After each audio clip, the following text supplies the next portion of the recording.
नमस्कार जोहार। झारखंड में आपका स्वागत। मैं राहुल ओझा आपके साथ।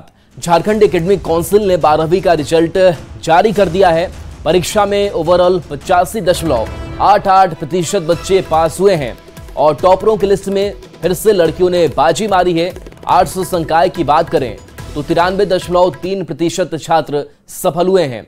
साइंस में 72.70% बच्चे सफल हुए हैं और कॉमर्स में 90.60% बच्चे पास हुए हैं।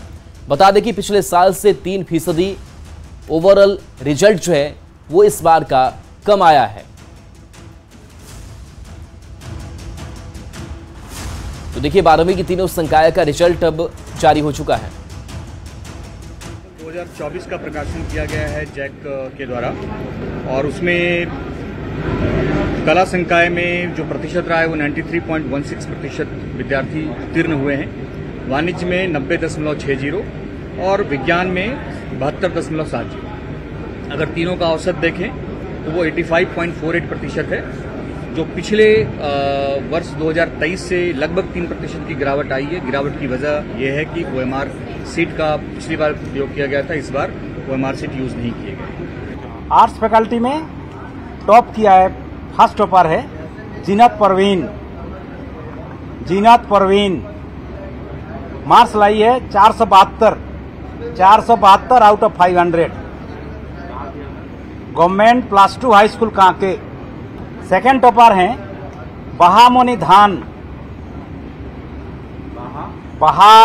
धान। लड़की है साहब, लड़की है। मार्क्स लाई है 466 आउट ऑफ 500, 466 आउट ऑफ 500। ई है SS +2 high school Khunti. Third topper है दीपाली कुमारी। ई मार्क्स लाई है 458 आउट ऑफ 500। ई है Ursuline inter college Ranchi. JAC की 12वीं का रिजल्ट जारी कर दिया गया है। अब इस रिजल्ट में क्या खास रहा है उस पर भी एक नजर डालेंगे। तो आर्ट्स के टॉपरों का जो सब्जेक्ट है SUB है वो जानिए। तो खूंटी की रांची की जीनत प्रवीण जो है वो टॉपर इस बार बनी है। तो जैक की 12वीं का रिजल्ट जारी हुआ है। खूंटी की बहमी धान दूसरी टॉपर बनी है, दूसरा स्थान उन्होंने हासिल किया है। इसके आगे अगर बढ़ते हैं तो दीपाली कुमारी को तीसरा स्थान मिला है। तो आर्ट्स की ये टॉपर है, आर्ट्स संकाय के टॉपर है। अब साइंस के टॉपर को जानिए। तो साइंस में स्नेहा टॉपर बनी है। इसके साथ साथ जो दूसरा स्थान है, दूसरी टॉपर है वो हजारीबाग की रितिका कुमारी बनी है।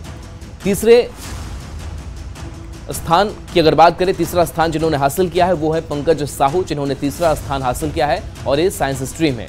कॉमर्स स्ट्रीम की बात करें तो प्रतिभा साहा कॉमर्स की टॉपर बनी है। इसके साथ साथ रिया कुमारी दूसरी टॉपर बनी है। रिया कुमारी के बाद जो नाम आता है तीसरे स्थान का वो आता है सृष्टि का। सृष्टि को तीसरा स्थान मिला है। बढ़ेंगे आगे। JMM नेता अंतु तिर्की पर अफसरों के ट्रांसफर पोस्टिंग के आरोपों पर JMM और कांग्रेस ने बीजेपी पर सवाल उठाया है। JMM और कांग्रेस ने कहा है कि हमारे नेताओं को टारगेट किया जा रहा है। तो बीजेपी ने भी JMM और कांग्रेस को जवाब दिया है। बता दें कि ED ने PMLA कोर्ट में पेश अपनी एक रिपोर्ट अंतु तिर्की पर ट्रांसफर पोस्टिंग का भी आरोप लगाया है और व्हाट्सएप चैट भी कोर्ट के सामने रखा है। स्पष्ट रूप से ये भारतीय जनता पार्टी का हताशा दिखलाता है। एक डर जो इन लोगों को मन में सता रहा है। ये जो परिणाम आने वाले हैं लोकसभा के वो उनको पता है। रुझान स्पष्ट रूप से दिखता है। इसलिए इस तरह के हथकंडे अपनाने पर अब उतर आए। राजनीति का इतना गिरता हुआ स्तर आज तक आजाद भारत के इतिहास में हम लोगों ने न देखा न सुना। देखिए स्पष्ट रूप से ये भारतीय जनता पार्टी का हताशा दिखलाता है। एक डर जो इन लोगों को मन में सता रहा है। ये जो परिणाम आने वाले हैं लोकसभा के वो उनको पता है। रुझान स्पष्ट रूप से दिखता है। इसलिए इस तरह के हथकंडे अपनाने पर अब उतर आए। राजनीति का इतना गिरता हुआ स्तर आज तक आजाद भारत के इतिहास में हम लोगों ने न देखा न सुना। देखिए सिर्फ अंतु तिर्की और सुप्रियो भट्टाचार्य जी के बीच में ये चैट का मामला नहीं है। यदि जांच जैसे जैसे आगे बढ़ेगी तो आपको बहुत से चैट मिलेंगे। तो मैं ये कहता हूं कि अब तो ये काम जांच करना ईडी का है और इन सब गोरख धंधों में जो शामिल हैं उन सबों के चेहरे से नकाब उतरनी चाहिए। कि मुझे लगता है कि पूरा मामला एक साजिश के तहत विपक्ष के नेताओं को फंसाने का चल रहा है और इसकी जांच हो। और हमें लगता है कि जिस प्रकार 2014 के बाद से लगातार विपक्ष के नेताओं के ऊपर ईडी हमलावर है और भारतीय जनता पार्टी के नेताओं को क्लीन चिट दिया जा रहा है, तो यह कहीं ना कहीं लोकतंत्र के लिए ठीक नहीं।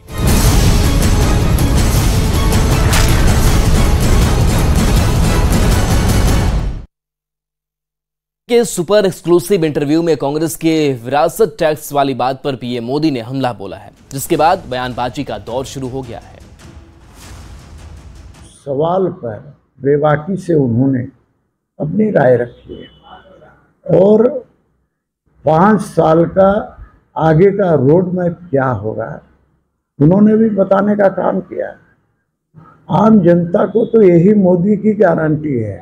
उनको कार्यकाल मिला, 10 साल बहुत बड़ा समय होता है। उस समय में उन्होंने क्या किया, इस पर चर्चा भी करनी चाहिए। जो वादे वो करके आए थे वो जुमले ही रह गए, तो आज उनकी बातों पर कौन विश्वास करेगा।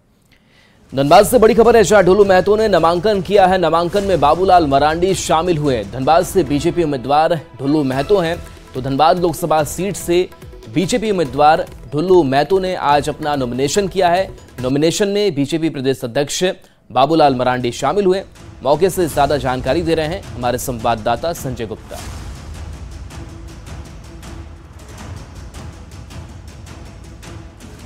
धनबाद के भाजपा प्रत्याशी ढुल्लू महतो ने आज नामांकन कर दिया है और नामांकन जैसा कि उन्होंने पूर्व घोषित कहा था कि आज 30 अप्रैल को वह नामांकन करेंगे। हालांकि नामांकन के इस कार्यक्रम में राजस्थान के मुख्यमंत्री भजन लाल शर्मा के भी आने की बात कही गई थी, वह इस कार्यक्रम में नहीं पहुंच पाए हैं। साथ ही साथ नामांकन के कार्यक्रम में प्रदेश भाजपा अध्यक्ष बाबूलाल मरांडी, भाजपा सांसद पीएन सिंह, धनबाद भाजपा के विधायक राज सिन्हा, निरसा विधायक अपर्णा सेन गुप्ता पहुंची। यहां से नामांकन प्रक्रिया को पूरा करने के बाद सभा भी होनी थी, लेकिन जिस तरीके से प्रदेश अध्यक्ष बाबूलाल मरांडी हेलीकॉप्टर से यहां उड़ान भर चुके हैं, तो ऐसा माना जा रहा है कि जो सभा होनी थी वह फिलहाल स्थगित कर दी गई है। हालांकि इसकी अब तक कोई भाजपा के द्वारा आधिकारिक पुष्टि नहीं की गई है। अब देखना होगा कि 4 जून को धनबाद लोकसभा से बाजी कौन मारता है। आज भाजपा विधायक ने नामांकन कर लिया है, वहीं कल कहा जाए तो कांग्रेस की भाजपा प्रत्याशी अनुपमा सिंह की नामांकन करने की बात कही जा रही है। संजय गुप्ता, न्यूज 18 धनबाद। जमशेदपुर से बीजेपी उम्मीदवार विद्युत वरण महतो ने नामांकन दाखिल किया। इस दौरान केंद्रीय जल शक्ति मंत्री गजेंद्र सिंह शेखावत, केंद्रीय मंत्री अर्जुन मुंडा समेत बीजेपी के नेता मौजूद रहे। थोड़ी देर में साक्षी बोथी मैदान में विशाल जनसभा को संबोधित भी करेंगे।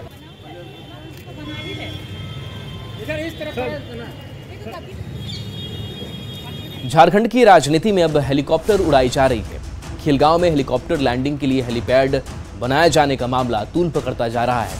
बीजेपी नेता अमर बावरी ने झारखंड सरकार पर निशाना साधते हुए कहा कि खेलगांव में हेलीपैड बनाना सही नहीं है। इस हेलीपैड से पैसों की हेराफेरी हो सकती है। क्योंकि यहाँ पर एयरपोर्ट है और एयरपोर्ट में जब आप जाते हैं तो सारे कस्टम्स और सारे जो सुरक्षा जांच से लेकर के कस्टम के चीज़ों की भी जांचें होती है। आप मनी लॉन्ड्रिंग नहीं कर सकते हैं, आप पैसों की इधर उधर नहीं कर सकते हैं, क्योंकि इनके पास झारखंड का लूटा हुआ अकूत धन है। इतनी संपत्ति है, इतना पैसा इन्होंने लूटा है कि ये जेल जाने से भी नहीं डरते हैं उन पैसे कमाने के लिए और लोगों को लूटने में। हजारीबाग से इंडी गठबंधन के उम्मीदवार जेपी पटेल 1 मई को नामांकन दाखिल करेंगे। इस दौरान मुख्यमंत्री चंपाई सोरेन, मंत्री आलमगीर आलम, कांग्रेस प्रदेश अध्यक्ष राजेश ठाकुर समेत गठबंधन के कई नेता और मंत्री मौजूद रहेंगे। नामांकन में हजारों की संख्या में कार्यकर्ता समर्थक शामिल होंगे।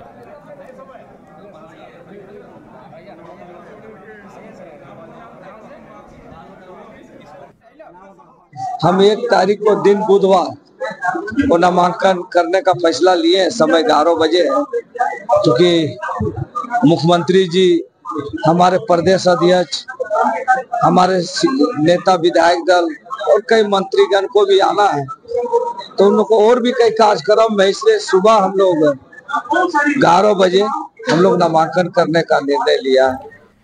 गिरिडीह के लिए नामांकन की प्रक्रिया शुरू हो गई है। पहले दिन 9 उम्मीदवारों ने नामांकन पत्र खरीदा। नॉमिनेशन दाखिल करने की अंतिम तारीख 6 मई है, जिसको लेकर जिला प्रशासन ने तैयारी पूरी कर ली है।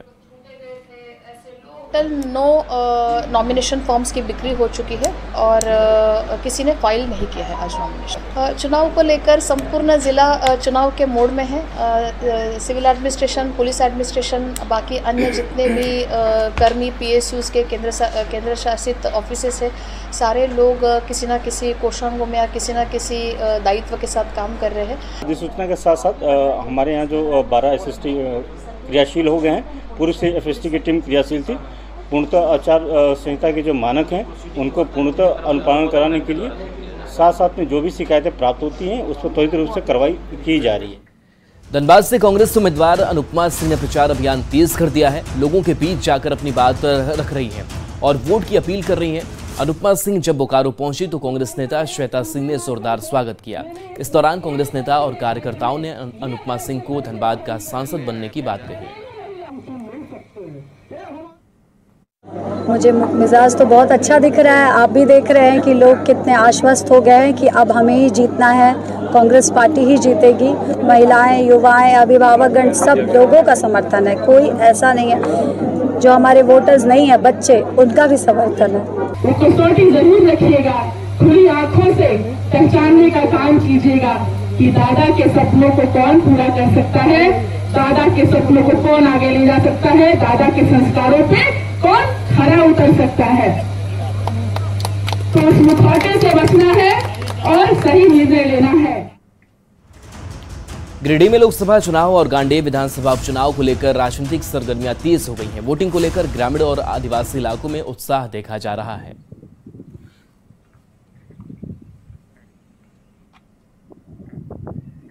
पश्चिमी सिंहभूम के चक्रधरपुर में सिंहभूम से इंडी उम्मीदवार जोबा मांझी ने चुनाव कार्यालय का उद्घाटन किया। इस दौरान जेएमएम जिलाध्यक्ष और विधायक सुखराम उरांव के अलावा गठबंधन के कई नेता मौजूद रहे। वहीं कार्यक्रम को संबोधित करते हुए जोबा मांझी ने केंद्र सरकार पर निशाना साधा, साथ ही कार्यालय के उद्घाटन का उद्देश्य बताया। इस कार्यालय उद्घाटन करने का उद्देश्य ये चुनाव सुचारू रूप से संचालन हो, इसी के लिए आज इस कार्यालय का हम लोग शुरुआत किए। झारखंड में लोकसभा चुनाव के चौथे चरण में नाम वापसी की अंतिम तिथि समाप्त हो गई है। अब सिंहभूम में 14 उम्मीदवार बचे हुए हैं, जबकि खूंटी में 7 और लोहरदगा में 15 उम्मीदवार चुनाव मैदान में हैं। पलामू में भी 9 उम्मीदवारों की किस्मत का फैसला होना है। चौथे चरण में 4 सीट पर 45 उम्मीदवार मैदान में डटे हुए हैं। नॉमिनेशन हुई थी, उसमें 7 रिजेक्शन हुआ। अभी फाइनलिस्ट 14 कैंडिडेट है सिंहभूम से। आपका खूंटी में 16 नॉमिनेशन हुई थी, उसमें 9 स्कूटी में रिजेक्शन हुआ, कोई विड्रॉवल नहीं हुई, 7 कैंडिडेट। रांची के जिला निर्वाचन पदाधिकारी और उपायुक्त राहुल कुमार सिन्हा ने रांची वासियों से ज्यादा वोट करने की अपील की है। उन्होंने कहा कि जितने भी अपार्टमेंट और ग्रेटर कम्युनिटी हैं, उससे बातचीत कर लोगों को जागरूक करने की कोशिश की जा रही है ताकि मतदान प्रतिशत को बढ़ाया जा सके। 25 मई को जब रांची लोकसभा क्षेत्र का चुनाव रहेगा तो मैं सभी गणमान्य मतदाताओं से आग्रह करूंगा कि कृपया अपने अपने घरों से निकलें, अपने बूथ पर जाकर अवश्य अपने मताधिकार का प्रयोग करें। सिंहभूम लोकसभा क्षेत्र में नाम वापसी का अंतिम दिन था, लेकिन किसी भी उम्मीदवार ने नाम वापस नहीं लिया। यानी अब 14 उम्मीदवार चुनावी मैदान में हैं। इसकी जानकारी दी जिला निर्वाचन पदाधिकारी और उपायुक्त कुलदीप चौधरी ने। उन्होंने बताया कि बीजेपी की गीता कोड़ा, जेएमएम की जोबा मांझी, बीएसपी के परदेसी लाल मुंडा समेत कुल 14 उम्मीदवारों का नामांकन स्वीकार हो गया है। पश्चात जो फाइनल कैंडिडेट्स निकल के आए हैं उसकी सूची आप लोगों के साथ साझा करनी है। तो निर्वाचन लड़ने वाले जो अभ्यर्थी हमारे यहाँ पर टोटल 14 अभ्यर्थी थे जिनका नामांकन स्वीकार हुआ आज शाम 3 बजे तक किन्हीं के भी द्वारा अभ्यर्थिता वापस लेने का कोई प्रस्ताव समर्पित नहीं किया गया, अर्थात नामांकन वापस लेने वाले कैंडिडेट्स की संख्या 0 है। झारखंड के वोटर अवेयरनेस प्रोग्राम के विजेताओं को मुख्य निर्वाचन पदाधिकारी के रवि कुमार और अपर मुख्य निर्वाचन पदाधिकारी डॉक्टर नेहा अरोड़ा ने सम्मानित किया। मुख्य निर्वाचन पदाधिकारी ने कहा कि इस कॉन्टेस्ट के जरिए लाखों मतदाताओं तक पहुंचने की कोशिश की गई। विजयी उम्मीदवारों को कैश और शील्ड के साथ साथ प्रशस्ति पत्र से भी सम्मानित किया गया। जितना भी सिलेक्शन है इसी फील्ड का एक्सपर्ट है, उन लोग करा के उसका फाइनल ऐसे सीओ में केवल उसी कंटेंट का देखा इसी एंगल पर, उसमें election commission point of view में इसमें कोई ऑब्जेक्शन नहीं है, उसी एंगल पर केवल मैं देखा। चलिए ब्रेक का वक्त तो चला है, जल्द वापस आते हैं।